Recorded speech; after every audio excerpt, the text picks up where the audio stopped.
This video is about potential energy, and since the video is about chemistry, it's about chemical potential energy, which is abbreviated as E subscript P or PE. Okay, let's imagine a scenario where we have two reactant molecules. So we've got the blue dot molecule and we've got the red dot molecule, all right?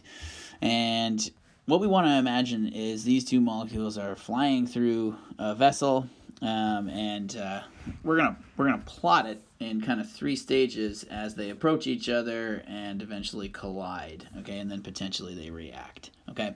So in scenario one, they're both moving quickly, but they're far apart, okay? And you can see the length of the arrow shows they're moving quickly, and we should understand that if they're moving fast, it means they have a high kinetic energy. But in terms of their potential energy, we would say they have a relatively low potential energy at this time. And that's because the only potential energy they have is the energy tied up in their bonds, okay, the only chemical potential that they have.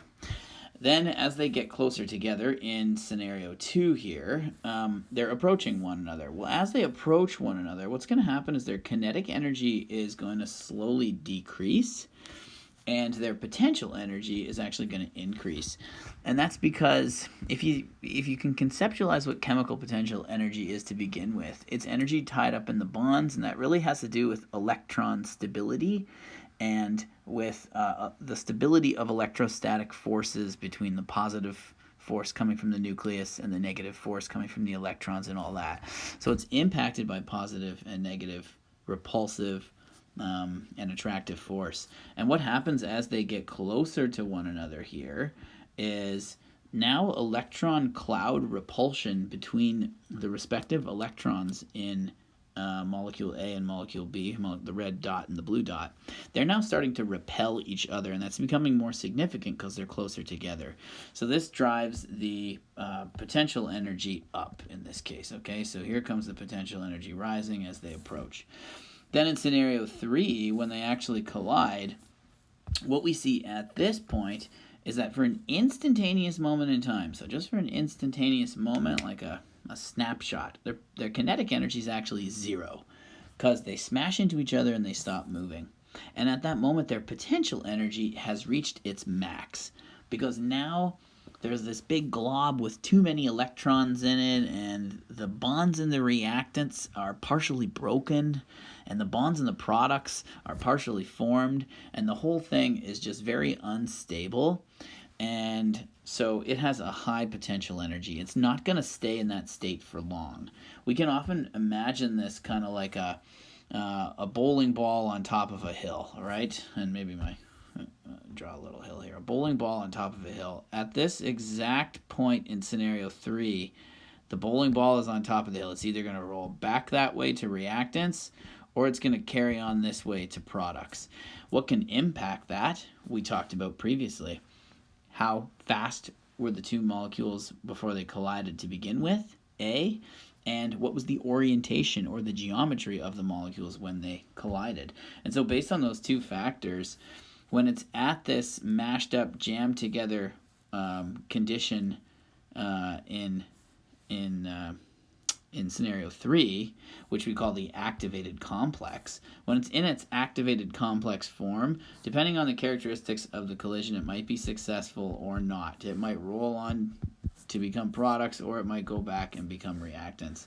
So again, this kind of special complex at this time is called the activated complex, and we'll talk more about what's going on in an activated complex and its high potential energy situation. So we can plot this potential energy change as this collision occurs, or as a reaction occurs, on a sort of a sketch, and that's what I'm attempting to do here. So if you look at the black line here, okay, it's trying to show the potential energy of the system of, let's say, these two reactants colliding, okay? And first, in the green zone here, what I've labeled as green, so between here and here, okay, you can see what would be happening in terms of potential energy as they are approaching each other. And you can also see what would be happening in terms of kinetic energy as they approach each other. And like we said, potential energy would increase, kinetic energy would go down. Then in the yellow zone here, you can see what would be happening with potential energy there.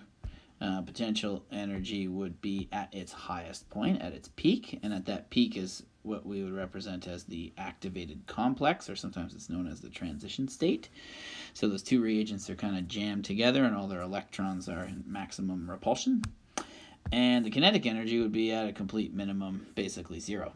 Okay? Then as they are moving apart, so this final phase here, we would see that now the kinetic energy is rising again as they separate, and as those repulsive forces are being minimized, and the potential energy is going down to wherever it's going to end up, okay, as they move further apart. So that's just a little plot of those two. What is also demonstrated by plotting both the EK and the EP on the same graph here is that we see the law of conservation of energy followed. That means energy can't be created or destroyed, or it can't come from nowhere or disappear into thin air. It can only be transferred from one form to another. So we should see a general conservation of energy throughout the process. And where that's partly demonstrated is if you look at where they end up. If you look at where the kinetic energy ends up, this line is actually higher than it was initially. So I'm comparing the line here to its initial line there, and you can see that it has gone up according to this arrow, right? Conversely, you can see that the net potential energy has gone down. So it started at this dashed line, and then it's gone down, right? Well, what does that represent, or how do we kind of square that circle? Well, what we understand here is that the nature of the bonds in the reactants, okay, and the products are different, okay? So we have different bonds. Therefore, we have different amounts of bond energy. And in this case, since the potential energy went down in the end, we know that the bonds in the products are actually lower in energy than the bonds in the reactants. So where did that energy go? Well, it got released as heat. And this is why we call this an exothermic reaction. Okay, it's a reaction that releases heat to the surroundings. Therefore, if we're taking the kinetic energy, we're taking the temperature of this sample, we would see the temperature rise. We would see that the net kinetic energy in the end has increased, conversely to the way the potential energy has gone down. And we can see that with the red arrow and the black arrows comparatively. Okay, we can apply this to a real-world scenario that you're maybe somewhat familiar with. This is showing glucose, which is C6H12O6. It's showing it combusting, or potentially this is like what your body is doing all the time with like oxidative respiration. Okay. Anyways, this is a process that we know releases energy. Okay, we know this produces a lot of energy, and in that sense, you can think of glucose like a fuel, and it works like any other fuel. When you oxidize it, it releases a whole bunch of energy. So we would call that an exothermic reaction. Right? We could look at energy like a product in that sense. For this reaction. And what it means in terms of bonds, it means there's more energy in these bonds. Remember, that's potential energy. And there's less energy in the bonds of the products, so there's lower potential energy. And so if we were going to map it out on the potential energy diagram, we would see that reactants start there and that the products start down there, and there's a little bit of a drop, right? And so where did that energy go? That energy got released as heat, okay, in this process. And that's how we would represent it down there on the left in the potential energy diagram for an exothermic reaction. Okay, on the flip side, this would be an endothermic reaction. So this represents the reaction where water can be electrolyzed, or basically it can be split, it can be decomposed into hydrogen gas and oxygen gas. And you might know from generally living on Earth that water doesn't do that naturally. It doesn't just decompose into hydrogen or oxygen. It actually requires a whole bunch of energy input for that to occur in a very specific way. And so we need a whole bunch of heat energy to be absorbed to do that.